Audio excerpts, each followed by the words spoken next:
Quisiera por favor que abra su Biblia en el libro de Colosenses. Estamos terminando el libro de Colosenses. Realmente ha sido de mucha edificación y vamos a leer los últimos versículos de esta carta. Es una carta que es denominada una carta de la prisión. Pablo está preso en Roma en su primer encarcelamiento y él escribe esta carta a varias iglesias, entre ellas a la iglesia de Colosas, que se encontraba en el valle de Lico, en lo que se conoce actualmente como Turquía. Bueno, vamos a leer nuestro texto. Dice la palabra de Dios. Colosenses capítulo 4, versículo 7. Dice, todo lo que... Perdón. Vamos a ponernos de pie, por favor. Quisiera que honremos la palabra del Señor poniéndonos todos de pie.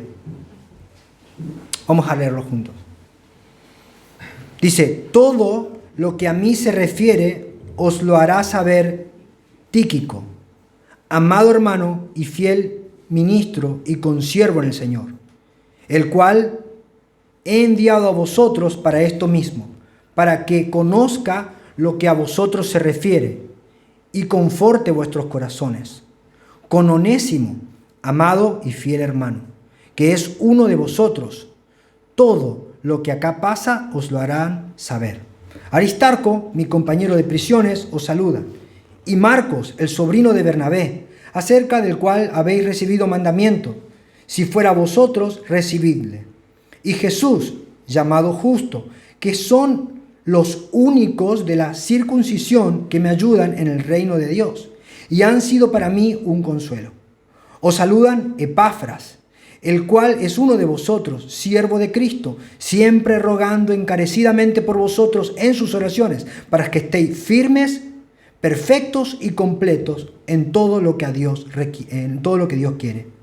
Porque de él doy testimonio de que tiene gran solicitud por vosotros y por los que están en Laodicea y los que están en Hierápolis. Os saluda Lucas, el médico amado, y Demas. Saludad a los hermanos que están en Laodicea y a Ninfas y a la iglesia que está en su casa. Cuando esta carta haya sido leída entre vosotros, haced también que se lea en la iglesia de los laodicenses y que la de la Odisea la leáis también vosotros. Decid a Arquipo, mira que cumplas el ministerio que recibiste del Señor. La salutación de mi propia mano, de Pablo. Acordaos de mis prisiones. La gracia sea con vosotros. Amén. Oramos. Señor, te pedimos en este momento tu dirección, tu guía, tu asistencia. Padre, para oírte a ti. Señor, no venimos a oír a los hombres, no venimos a escuchar un mensaje humano, venimos a escuchar tu voz. Por eso te pedimos que nos hables por tu gracia, por tu Espíritu Santo. Transforma nuestros corazones. Solo tu palabra tiene ese poder.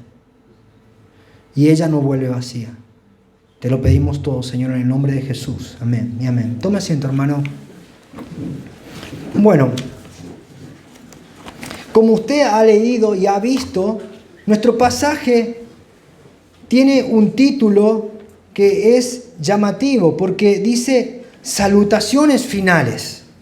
Y bueno, estuve pensando y las salutaciones parecerían ser intrascendentes o no tan importantes a la hora de sacar algún tipo de contenido o de importancia teológica o de relevancia para nuestras vidas. Pero si nosotros indagamos en la palabra de Dios dice claramente que toda la Escritura es inspirada por Dios y es útil para corregir, para redarguir, para instruir al hombre de Dios, para capacitar al hombre de Dios para toda buena obra. Entonces, si toda la Escritura es inspirada por Dios y es útil, este pasaje que nos parece un poco extraño también es útil.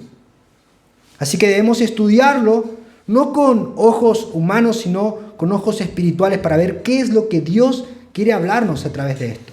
Y bueno, entonces pensaba, ¿no? ¿Qué es una salutación? Y cuando uno se saluda con alguien, siempre, o con alguien que no ha visto hace mucho, lo primero que le pregunta es, ¿qué es de tu vida? ¿Hace cuánto que no te veo? Qué gusto verte. ¿Por dónde andabas? Estuve de viaje. ¿En serio? ¿A dónde? Estuve en tal lugar. Ah, qué casualidad. Yo también tengo que viajar para ese lugar. ¿Y cómo hiciste para llegar? Ah, mirá, tenés que tomar esta ruta y empezamos a ver las instrucciones. Esto siempre y cuando la persona con la que hablamos tenga buena predisposición. Porque hay lugares donde uno va y le dice, señor, ¿usted conoce dónde queda el Ministerio de Salud e Higiene? Y algunos te dicen, sí, acá a 2 cuadras. Ah, acá derecho. Y vos te vas y... ¿Nunca le pasó? A mí me pasó. Entonces ahora como que trato de ver si me está mintiendo, me está diciendo la verdad, ¿no? O sea, ¿será que me dijo la verdad? Pero qué importante es que si nos saludamos con una persona conocida y si esa persona ha estado en ese lugar, escuchar cuáles son las instrucciones y cuáles son las recomendaciones que esta persona me puede dar para que yo pueda llegar a ese lugar, a ese mismo destino, ese destino que tenemos en común. Y poder hacerlo. Hace poco tuvimos un viaje, por cuestiones del ministerio, estuvimos en Córdoba en el weekend, en la iglesia Centro Crecer. Y cuando volvimos, nosotros, entre comillas, conocemos el camino de regreso, siempre hicimos el mismo camino. Pero cuando íbamos en el viaje, el GPS nos dio un camino alternativo, una recomendación que para nosotros en ese momento era brillante. Dice, por una nueva ruta usted puede ahorrar 1 hora de viaje. Era todo lo que queríamos oír. Claro, era eso.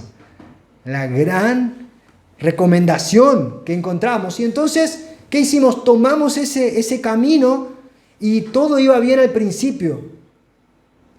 Y después, cuando nos adentramos en el camino, nos dimos cuenta que el asfalto había terminado y era un camino primero de ripio y después de pozos muy difíciles. Mi esposa dejó de hablarme. Durante 50 kilómetros no había nadie a la redonda y ella solamente ora. Nunca la oí orar tanto para que no se pinche ni una rueda y el auto no se rompa, porque si no nos quedamos solos, ¿no?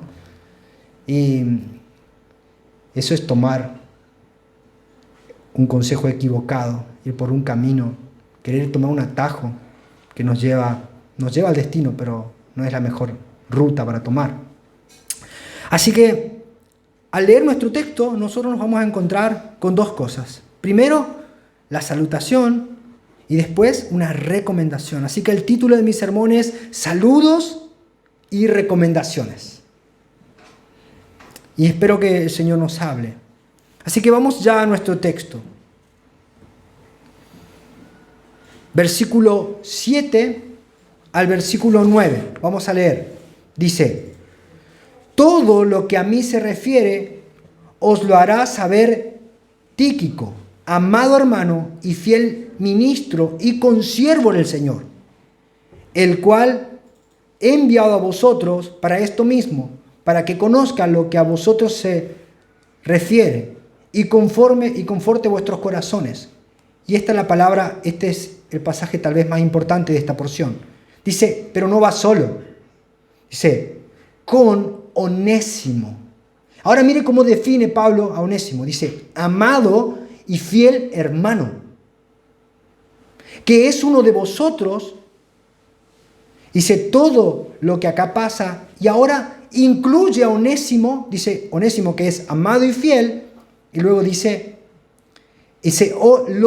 ellos os harán saber todo lo que pasa. Bueno, para entender el contexto, primero tenemos que saber quién era Onésimo. Onésimo era un esclavo que había escapado de su señor, de su amo. Su amo se llamaba Filemón. Y nosotros tenemos la carta de Filemón que vamos a leer luego, vamos a estudiar luego del libro de Colosenses. Y estas cartas son cartas hermanas. La carta de Colosenses fue enviada juntamente con la carta de Filemón. Y en la carta de Filemón, no me quiero adelantar, pero Pablo le dice que reciba a este hombre que se había escapado, que era antes su esclavo, y que ya no lo reciba como un esclavo, sino como un hermano. Ahora, mire qué interesante esto. Esta persona era una persona que se había escapado de su dueño. Y en ese entonces, en esa época, un esclavo que se escapaba de su dueño podía ser cazado, buscado donde estaba, y podía ser traído a la fuerza para que le obedezca a su señor. O si su señor estaba muy enojado, lo podía matar, sin ningún tipo de acusación contra el amo. Ese era el derecho que él tenía. Parece que parece que Onésimo, cuando se escapa de su casa, no vivió una vida muy buena.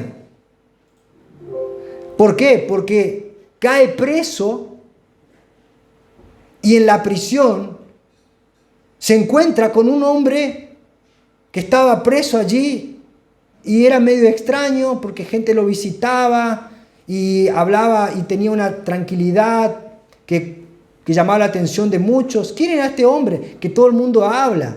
Era Pablo. Y allí en la prisión dice: lo engendré en mis prisiones. Pablo le predica el evangelio a este hombre que se había escapado de su casa, que había vivido una vida libertina y que ahora estaba pagando las consecuencias de su propio pecado. Y allí, en el medio de la más oscura de las prisiones, Onésimo escucha un mensaje de esperanza y se arrepiente y cree en el Señor. Ahora mire esto, hermanos. Qué fácil es para nosotros tal vez hablarle a una persona que lleva una vida medianamente buena.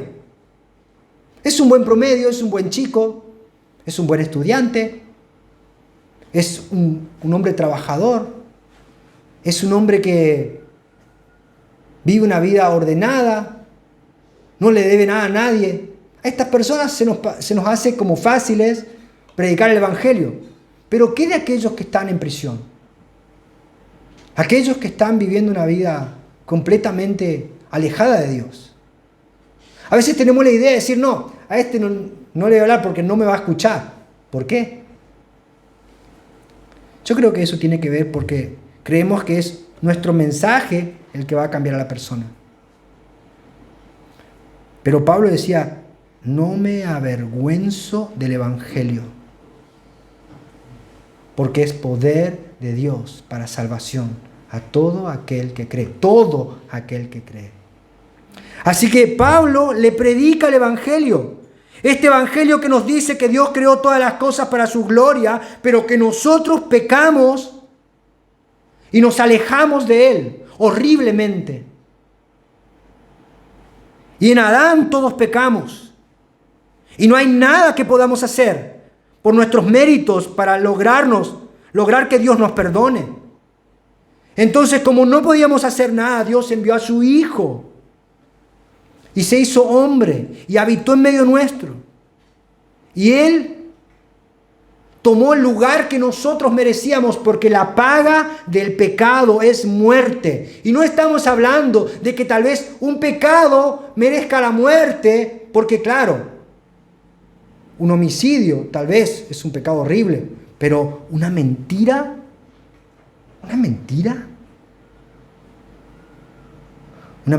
también. Pero tal vez una mentira está mal, pero codiciar es un pensamiento. La Biblia dice que no podemos codiciar nada de nadie. Así que no hay hombre, ninguno de los que estamos aquí, que se pueda presentar delante de Dios sin que Dios lo vea como un culpable. Así que Dios envía a su Hijo, el Verbo se hizo carne, habitó en medio nuestro, y éste vivió una vida justa, testificándonos y mostrándonos a través de su vida quién es Dios, y va a la cruz y muere recibiendo el castigo que nuestros pecados merecían.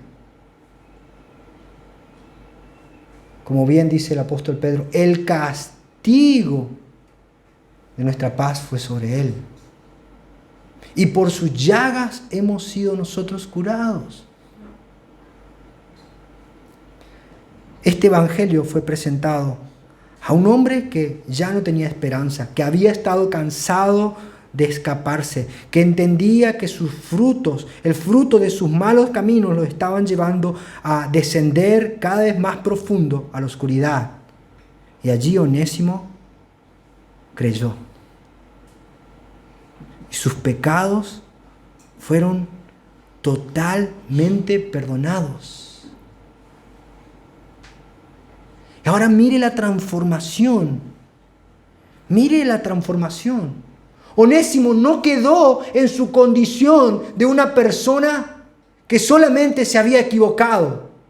Ahora, cuando la persona ha sido lavada por la sangre de Cristo y es morada del Espíritu Santo, Pablo dice, él ya no es un siervo, es un amado hermano.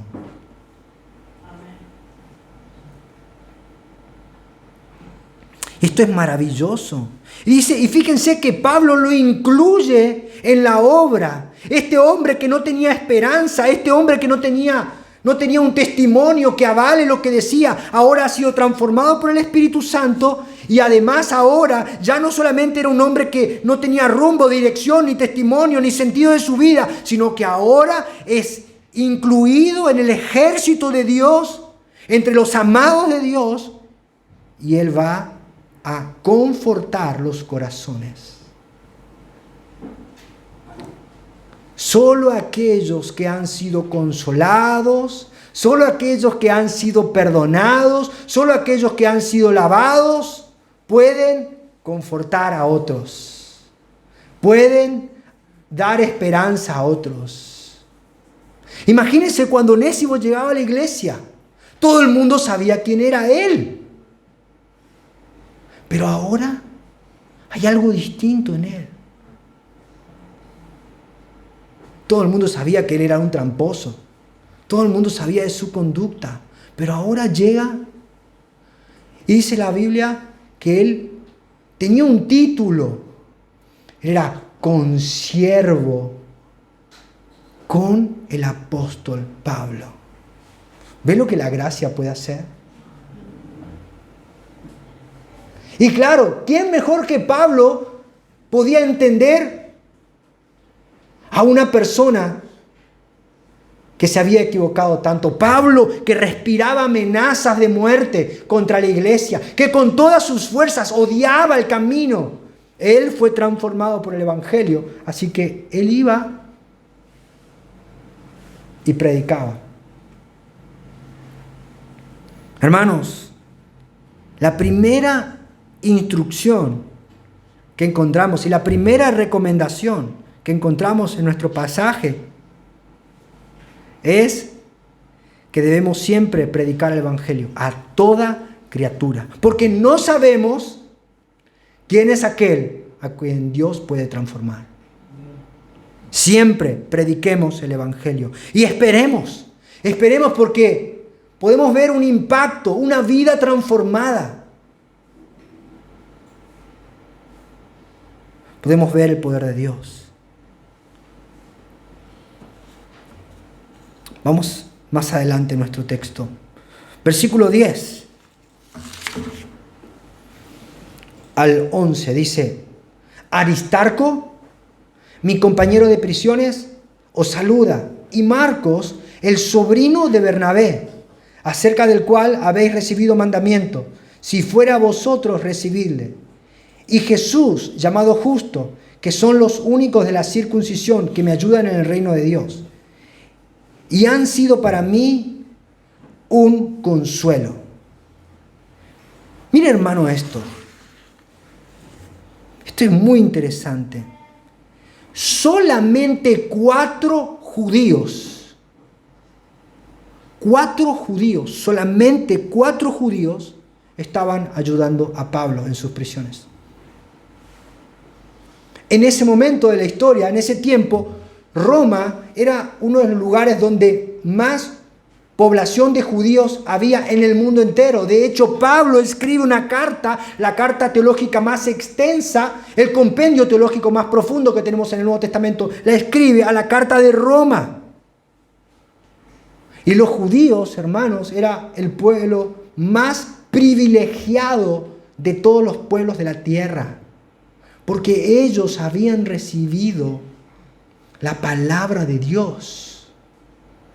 Ellos tenían los profetas, las promesas. De hecho, Cristo vino en carne como judío. Estos hombres tenían algo que la mayoría de las naciones no tenían, y era que tenían privilegios, muchos privilegios. Pero, ¿saben qué, hermano? Muchas veces los hombres más privilegiados no son los que más frutos dan dentro de la obra. Tristemente. Los más privilegiados, aquellos a los cuales Dios le ha dado más dones, son los que menos frutos dan en la obra. Mire lo que dice Romanos 10, del versículo 1 al 13. Ahora, ¿por qué estos hombres que tenían tantos dones y tenían tantos privilegios se negaban a servir a Dios? ¿Cuál era el motivo? ¿No le parece extraño? A mí sí. Dice la palabra de Dios. Pablo había escrito algo justamente tocando el tema del pueblo de Israel en su carta. Y fíjense lo que dice Pablo, Romanos 10, versículo 1 en adelante. Dice: hermanos, ciertamente el anhelo de mi corazón y mi oración a Dios por Israel es para salvación. Porque yo les doy testimonio de que tienen celo de Dios, pero no conforme a ciencia. Porque ignorando la justicia de Dios y procurando establecer la suya propia, no se han sujetado a la justicia de Dios. Porque el fin de la ley es Cristo, para justicia de todo aquel que cree. Porque la justicia que es por la ley, Moisés escribe así: el hombre que haga estas cosas vivirá por ellas. Pero la justicia que es por la fe dice así: no digas en tu corazón quién subirá al cielo, esto es para traer abajo a Cristo, o quién descenderá al abismo, esto es para hacer subir a Cristo de entre los muertos. Mas ¿qué dice? Cerca de ti está la palabra, en tu boca y en tu corazón. Esta es la palabra de fe que predicamos, que si confesares con tu boca que Jesús es el Señor y creyeres en tu corazón que Dios le levantó de los muertos, serás salvo. Dice: porque con el corazón se cree para justicia, pero con la boca se confiesa para salvación. Pues la Escritura dice así: todo aquel que en él cree no será avergonzado. Y fíjense qué es lo que le escandalizó a este pueblo privilegiado. Dice: porque no hay diferencia entre judío y griego. Pues el mismo que es Señor de todo es rico para con todos lo que le invocan. Porque todo aquel que invocar el nombre del Señor será salvo.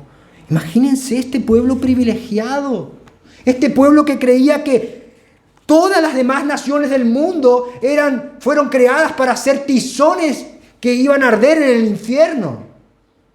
Y ahora resulta que ellos, estas personas destinadas al infierno, son iguales que nosotros. Esto no nos gusta porque nosotros somos privilegiados. Yo tengo un privilegio. Yo tengo una familia, yo tengo una historia detrás de mi vida.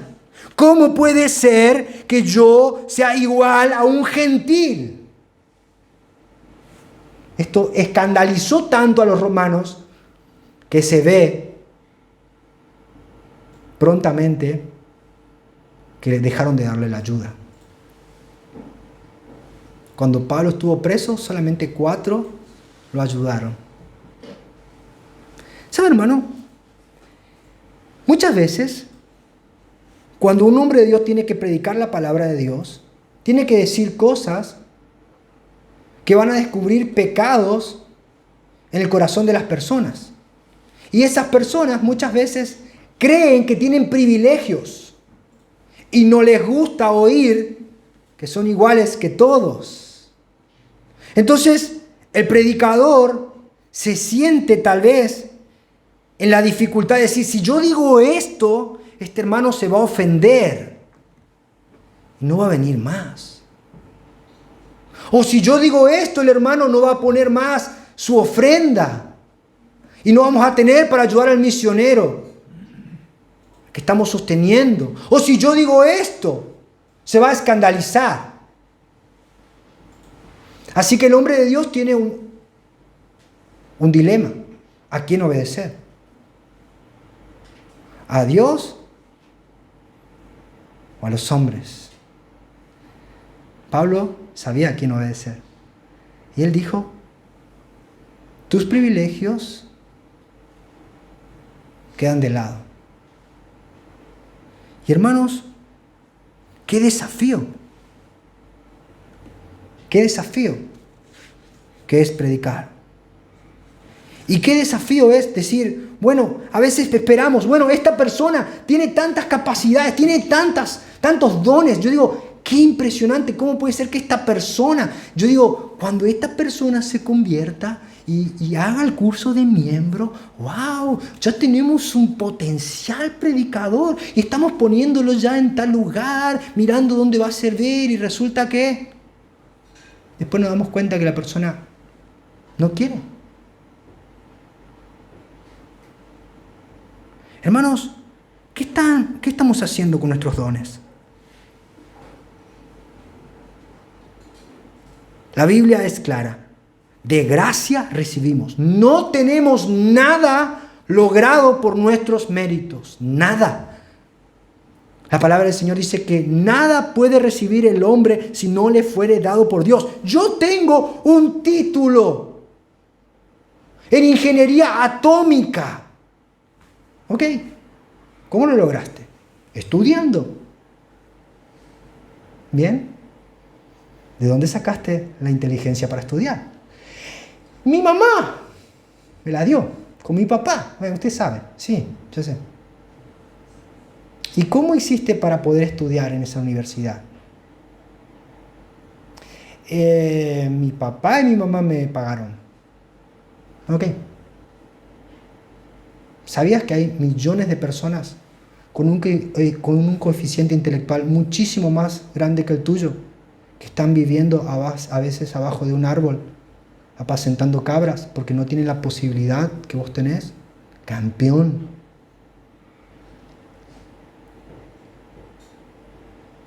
¿Sabes por qué tenés ese título? Porque Dios permitió que lo tengas. ¿Y qué estás haciendo con ese título? No, estoy interesado en las cosas del mundo. No, con Dios ya va a venir el tiempo. Ahora no, ahora estoy ocupado en mis cosas. En mi nombre, en mi familia, en mi herencia. Hermanos, en nuestro viaje vamos a encontrarnos con personas que van a tener la capacidad de ayudarnos, pero no van a querer hacerlo. Porque van a estar más interesados en sus propios planes. Y fíjense que, ahora mire qué interesante, porque dentro de esos 4 había uno que no debería estar. Porque Juan Marcos era, si usted recuerda, en el libro de Hechos, fue el primer ayudante o colaborador de Pablo en su primer viaje misionero. Juan Marcos era el sobrino de Bernabé. Hicieron su primer viaje misionero. Vamos a verlo un poquito en Hechos capítulo 13.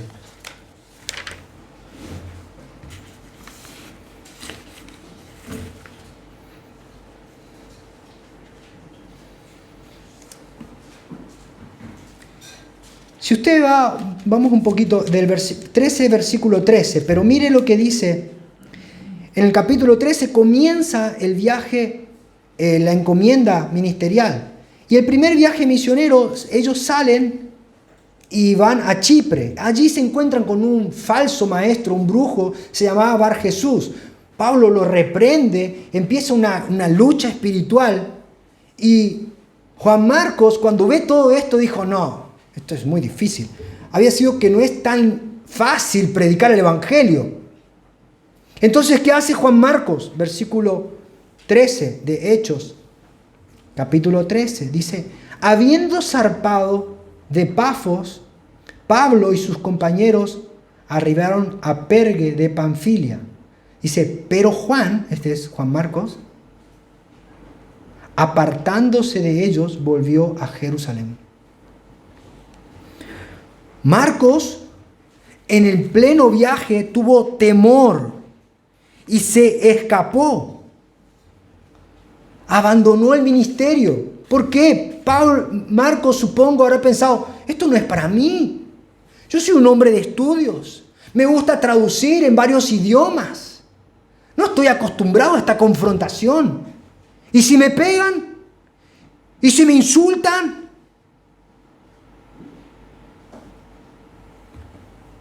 Hermanos.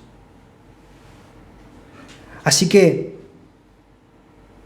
claramente, tuvieron muchas dificultades. Y cuando vuelven, en su próximo viaje, hubo un desacuerdo. Y Pablo dijo, yo con este chico no viajo. Y Bernabé dijo, vamos a darle una nueva oportunidad. Dásela vos, yo viajo con alguien que esté más dispuesto a sufrir. Pero este joven fue restaurado, primero por la disciplina de Pablo, y luego porque en esa disciplina no se quedó solo, sino que fue acompañado por Bernabé, que era su primo. Así que, hermanos, en la iglesia, en este viaje que tenemos que transitar como iglesia, vamos a tener tal vez muchos jóvenes que van a tener buenas intenciones y van a empezar en la obra del ministerio, pero tal vez ellos después nos abandonen. Porque van a darse cuenta que no es tan lindo estar acá y que la dificultad es grande. Y que el esfuerzo implica que nos sacrifiquemos. Pero, hermanos, la recomendación es que la iglesia siempre debe tener la capacidad, la facultad y el anhelo de alentar a esos jóvenes, quedarse con ellos, disciplinarlos si es necesario, pero cuando esos jóvenes se restauren, pueden ser personas muy útiles. ¿Saben qué fue de la vida de este joven? Cuando él fue restaurado, escribió el Evangelio de Juan Marcos. Un joven cobarde que abandonó la obra. Ahora es restaurado. Y escribe el Evangelio de Juan Marcos. Y después escribe primera y segunda de Pedro. ¿Usted se imagina su Biblia sin el Evangelio de Juan Marcos? ¿Saben? Fue el primer evangelio que se escribió. Un joven cobarde, restaurado. Hermanos, en nuestro viaje vamos a tener jóvenes entusiastas que muchas veces van a caer y tenemos que estar preparados para restaurarlos, para alentarlos, conforme a lo que la palabra de Dios dice. Sigamos en nuestro texto. Dice,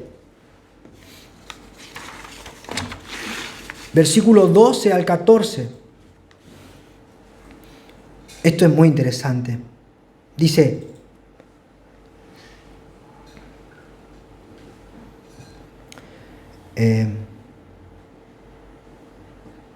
perdón, me equivoqué. Me parecía que no era. Acá. Dice, os saluda Epafras, el cual es uno de vosotros, siervo de Cristo, siempre rogando encarecidamente por vosotros en sus oraciones, para que estéis firmes, perfectos y completos en todo lo que Dios quiere. Porque de él doy testimonio de que tiene gran solicitud por vosotros y por los que están en la Odisea y los que están en Hierápolis. Dice, os saluda Lucas, el médico amado, y Demas. Ahora mire esto, hermano. Si bien los que más privilegios tenían limitaban sus capacidades o sus dones para ayudar en la obra, estas personas no la limitaban. Epafras era un hombre que se había convertido en Éfeso. De allí fue a Colosas. De Colosas fue a Hierápolis y a la Odisea. Y predicó el evangelio por toda esa región. Y ahora, cuando se entera que Pablo está preso, deja su ciudad, deja su iglesia y hace muchísimos kilómetros para estar con Pablo, acompañándolo en la prisión. Algunos dicen que cuando una persona estaba presa, otro podía decir que se hacía esclavo del preso e ingresaba a la prisión, pero no ingresaba en condiciones diferentes, ingresaba en condición de esclavo. Mire lo que era el corazón de este hombre, sirviendo al evangelio. Pero dice que además él estaba encarcelado con Pablo y dice que en sus prisiones oraba y rogaba por la iglesia. Un hombre de Dios. Lucas, un hombre de Dios. Pero fíjense, quiero que preste atención en el versículo 14. Dice, os saluda Lucas, el médico amado, y Demas. Demas. Hermanos, hasta ahí Demas era considerado un obrero fiel, colaborador del apóstol Pablo. Había sido ordenado por el mismo apóstol Pablo para que ministre a las iglesias. Demas. Pero, tiempo después, Demas abandona la obra. Mire lo que dice 2 de Timoteo capítulo 4, versículo 10.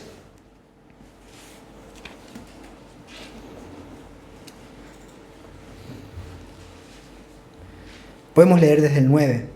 2 de Timoteo 4, versículo 9 dice, procura venir pronto a verme, Pablo escribe a Timoteo, porque Demas me ha desamparado, amando este mundo, y se ha ido a Tesalónica. Ahora mire qué dolor, hermano. Qué dolor. Qué dolor puede haber causado en el corazón del apóstol un hombre como este.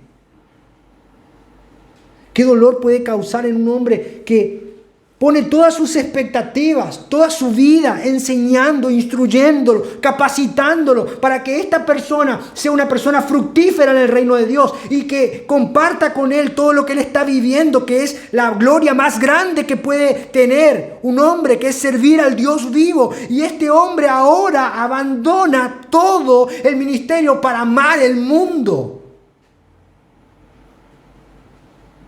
Hermanos, lo que nos enseña nuestro texto es claro, que siempre habrá siervos fieles y siempre habrá siervos infieles. Siempre habrá personas que van a permanecer fieles hasta lo último y siempre habrá Judas que van a traicionar en el ministerio. Siempre habrá. Hermanos, en la iglesia visible del Señor, caras vemos, pero corazones no sabemos. Y todos parecemos buenos y todos nos queremos. Pero es necesario probar los corazones.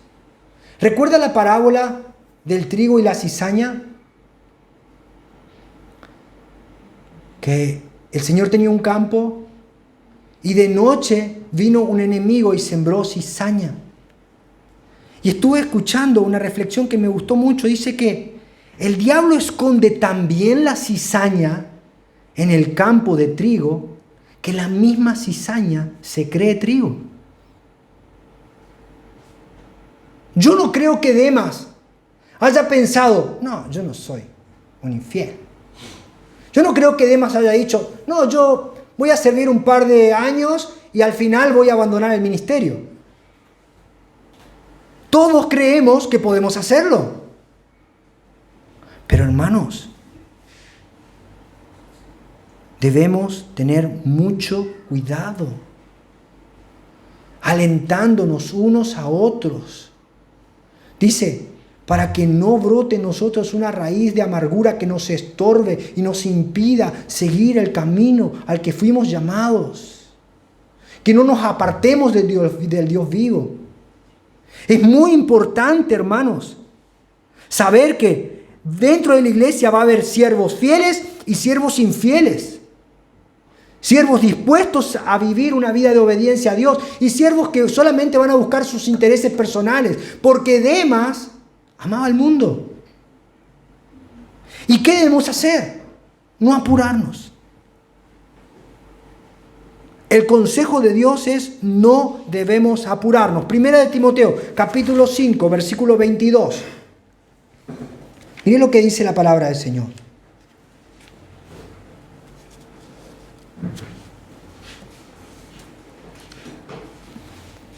Está hablando, Pablo le da un consejo a Timoteo. Que no te pase lo que me pasó con Demas. Dice, no impongas con ligereza las manos a ninguno, ni participes en pecados ajenos. Consérvate puro. A veces decimos, predica bien, exegéticamente es excelente. Oh, tiene unas ilustraciones poderosas. Canta, hermano, ¿cómo canta? Pero su corazón no es correcto. ¿Y saben cómo se prueba un corazón? Con procesos largos. No te apures.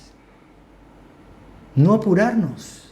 ¿Saben por qué? Porque los procesos lentos descubren el orgullo del corazón.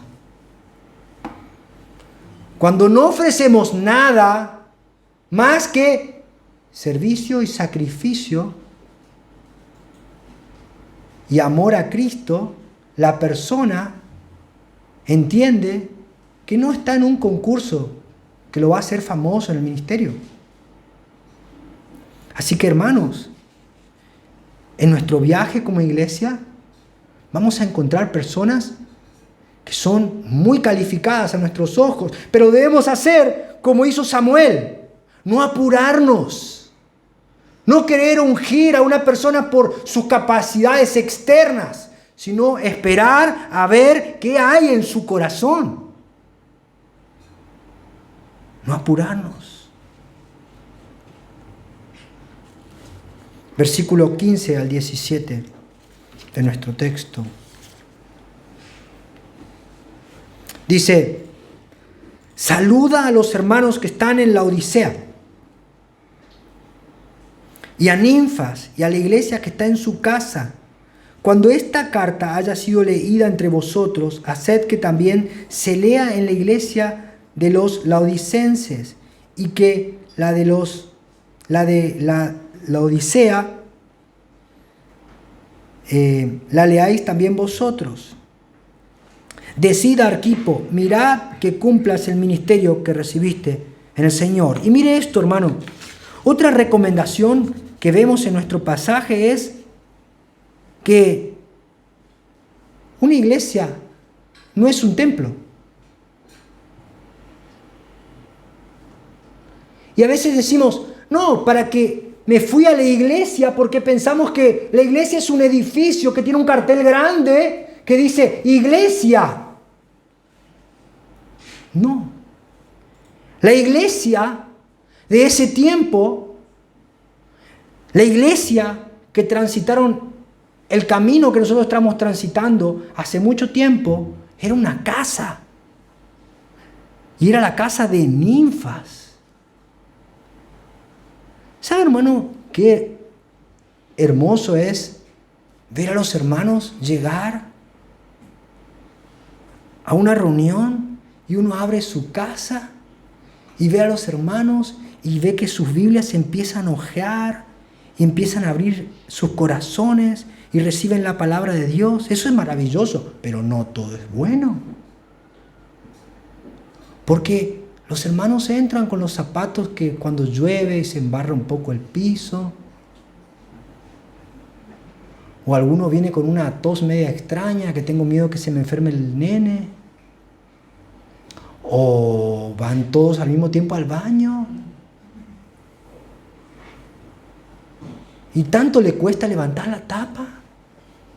Y muchas cosas más. Pero la iglesia fue diseñada por Dios. No solamente para que esté en templos, y es necesario tal vez tenerlos, o no, como Dios diga. Pero la finalidad de la iglesia es que la iglesia comience en el hogar. Y no podemos tener este pensamiento dualista, decir, no, en mi casa, de lunes a viernes, de lunes a sábado, hago lo que quiero, digo lo que quiero, actúo como quiero, y el domingo sí voy, o tal vez domingo y miércoles, depende, no sé. Recién me dedico 2 horitas al Señor. No.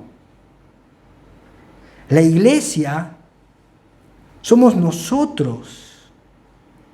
Y nuestros hogares deben ser la iglesia. Y fíjense qué era lo que daba vida a la iglesia, porque acá vemos que, bueno, el lugar es cualquier lugar, es una casa, es un techo, es bajo un árbol, es cualquier lugar. Pero, ¿qué era lo que daba vida a esto? Dice, lo que daba vida está en el versículo 16. Cuando esta carta haya sido leída entre vosotros, haced que también se lea en la iglesia de los laodicenses. Lo que da vida a la iglesia no es el lugar, no es la amabilidad, ni siquiera son las roscas que hace tan rica la hermana con canela. ¡Qué gana de ir a orar! No. O esos mates tan ricos. No. Lo que da vida a la iglesia es que la carta sea leída. Que la palabra sea abierta. Que las Biblias sean hojeadas. Hermanos, a veces creemos que nuestros hijos se van a hacer cristianos porque lo traemos y lo lanzamos a la escuelita dominical el domingo. Y allí le hacemos que dibujen el gigante y el niño con la onda. Así se va a convertir. Mi hijo, no va a ocurrir. Sino que la forma es que en nuestros hogares la carta sea leída. Una y otra vez, que nuestros hijos nos vean de rodillas, que nuestros hijos nos vean con nuestras Biblias abiertas, que nuestros hijos nos vean con nuestras cabezas quemándose, tratando de entender qué es lo que dice el Señor y tratando de que esta verdad se marque en mi corazón. Es la única forma que nuestros hijos van a tener algún tipo de temor y algún tipo de indicio para ver a Dios a través de la ventana que nos hace ver a lo eternal. Es la Biblia. No hay otra cosa. Es solamente la palabra de Dios.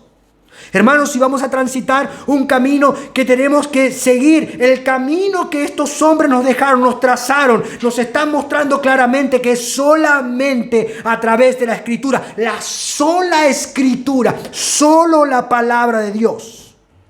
No son nuestras ideas, no son nuestros proyectos, no son nuestros sueños, no son nuestras revelaciones, no son lo que yo quiero o siento, es la palabra de Dios. La palabra de Dios. No hay nada más importante en la iglesia, sea el lugar que esté. Porque, hermanos, podemos tener un edificio hermoso con luces. Recuerdo una joven que vino a este lugar por primera vez. Entró al culto y vio, dijo, está bueno, pero no tiene luces. Después le digo quién es. No tiene luces, es como raro. Ah, ok, pero tenemos Biblia, hermana.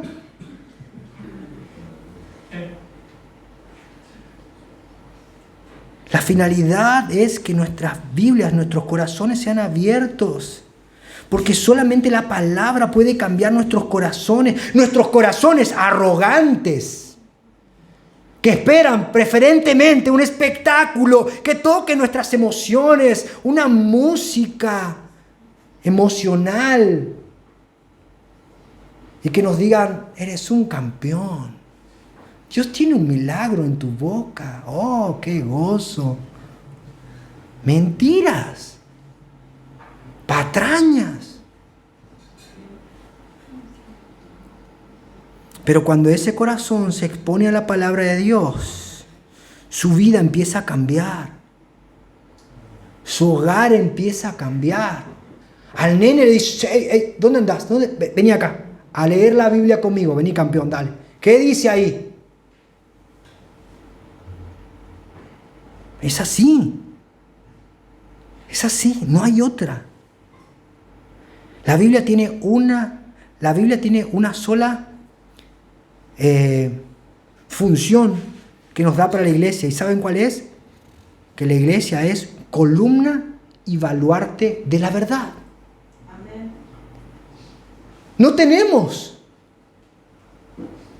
otra finalidad de ser como iglesia, sino que leer la carta y dar a otro para que la lea. Es hermoso. Es hermoso. Miren lo que dice Colosenses capítulo 3, versículo 16. Dice, la palabra de Cristo more en abundancia en vosotros. Dice, enseñándoos y exhortándoos unos a otros en toda sabiduría, cantando con gracia en vuestros corazones al Señor, con salmos e himnos y cánticos espirituales. El fin de la iglesia. Donde sea que estemos. Es eso.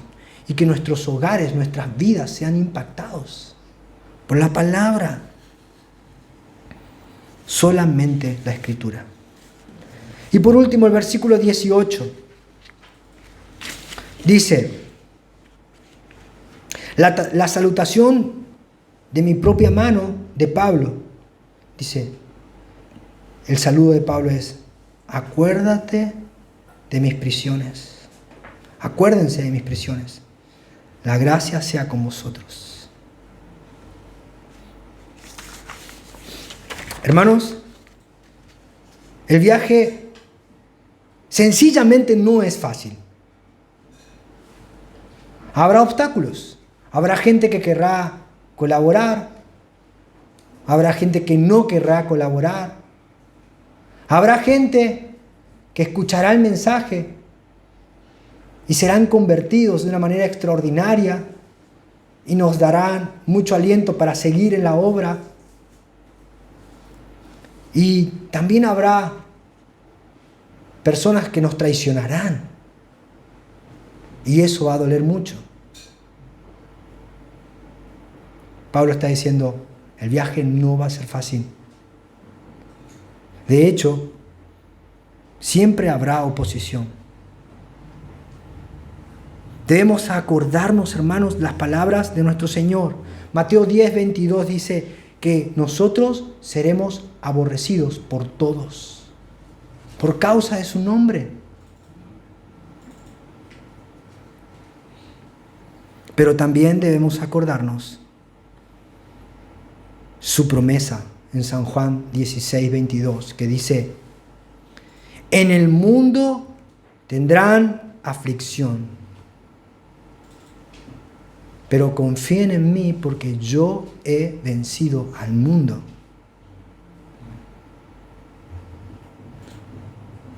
Cristo nos está diciendo, no va a ser un viaje fácil, no va a ser un viaje cómodo, pero enfóquense, tengan sus ojos puestos en mí, que yo les aseguro que si ustedes se mantienen fieles, llegarán. Hermanos, mire esto, qué hermoso. Hoy de alguna manera estamos charlando con la iglesia de Colosas. Son nuestros amigos. Y ellos van hacia el mismo lugar que nosotros estamos yendo, hacia nuestra patria celestial. Y ellos ya transitaron el camino y nos muestran que tal vez nosotros vamos a transitar estas dificultades, pero también nos dicen algo. Llegamos. Lo logramos. Porque el Señor prometió que estaría con nosotros todos los días, hasta el fin del mundo. Así que no confiemos en nuestras fuerzas, no confiemos en nuestras habilidades, no miremos a la tempestad, porque nos hundiremos. Miremos a Cristo en este viaje. Y mire esto, qué hermoso. Hermanos, nosotros con estos amigos tenemos el mismo destino. Tenemos la misma misión. Tenemos el mismo mensaje. Tenemos el mismo Señor. Tenemos el mismo bautismo. Tenemos la misma fe. Tenemos el mismo espíritu. Tenemos las mismas debilidades. Tenemos los mismos temores. Pero tenemos también la misma seguridad. Cristo está con nosotros. Y Él nos asegura que llegaremos. Marchemos, hermano. Marchemos.